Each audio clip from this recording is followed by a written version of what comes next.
Welcome back. Now let's move to the main activity, and here I'll create activity main binding object called binding and a quiz view model object and a list of questions. I name it as question list. Then I'll create static variables result and total questions in order to store the result in these variables. Static int result equals to 0 and static int total questions equals to 0.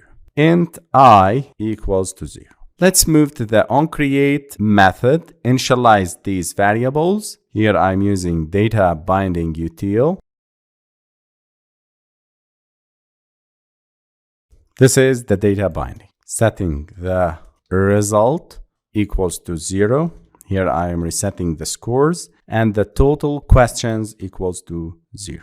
Now we need to create an instance of quiz view model. I'll start with the quiz view model object equals to new view model provider and passing this dot get. What is the view model? It's quiz view model. So here I need to specify view model dot class. This is a common way to obtain a view model instance in an activity or fragment. Let's break it down to understand it. Quiz view model, this is the variable that holds the instance of the quiz view model. New view model provider, and passing this, which is the owner, is a class provided by Android a view model architecture components. It's used to create and manage view model instances. When you create a view model provider instance, you typically pass activity or fragment as a parameter, and this refers to the current activity or fragment. And since we are working with the main activity, so this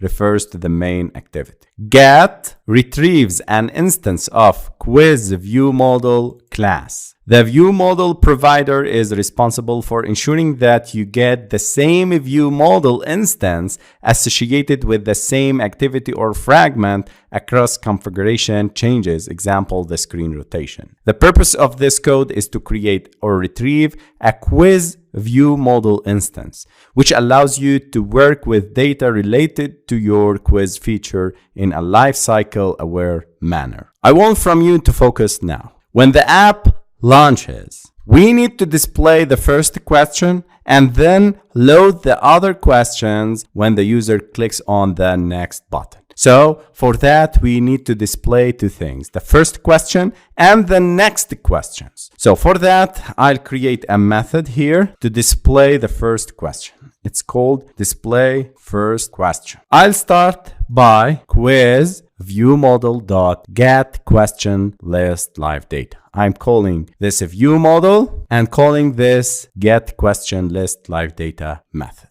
because I'm going to observe the first question. In this case, I'm observing live data from a view model. And here I'll use .observe method. I'll pass this as a first parameter, which is the owner and the owner of this activity, and the new observer. And I am overriding on changed method.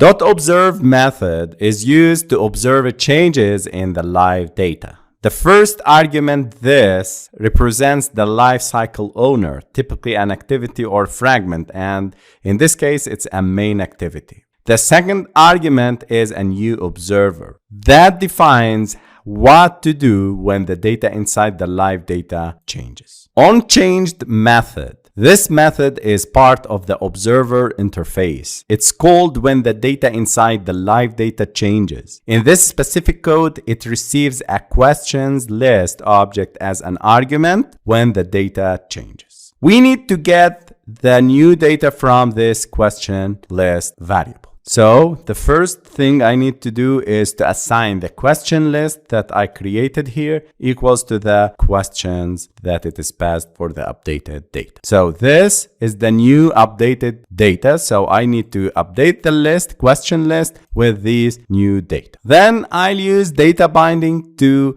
update the relative text view and the other 4 radio buttons. So for that, I'll use binding.text question. This is how we access the views inside the binding. the text question refers to this text view. You can see this is the ID. Dot set text, and here I need to get the question number 1, which is at index 0. So this is how we get a question from a question list, from an array list. Get question. Okay, this is the first question. Now we need to set the 4 options. So in the same way, binding dot radio 1 dot set text to question dot get at index 0 dot get option 1. And the same way I'll do for the other 3 radio buttons.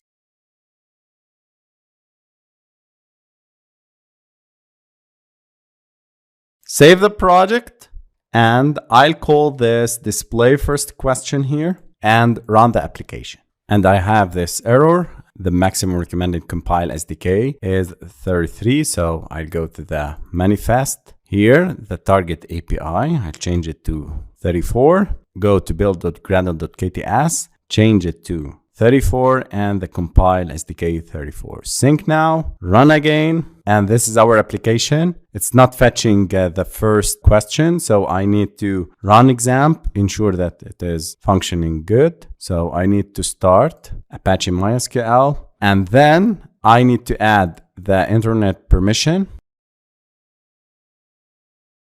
And I think that we provide the wrong IP address. So let's go back to the questions API or the retrofit instance. Here I need to specify the correct IP address. In the next video, we'll learn about the network security rules because we're working with the local host.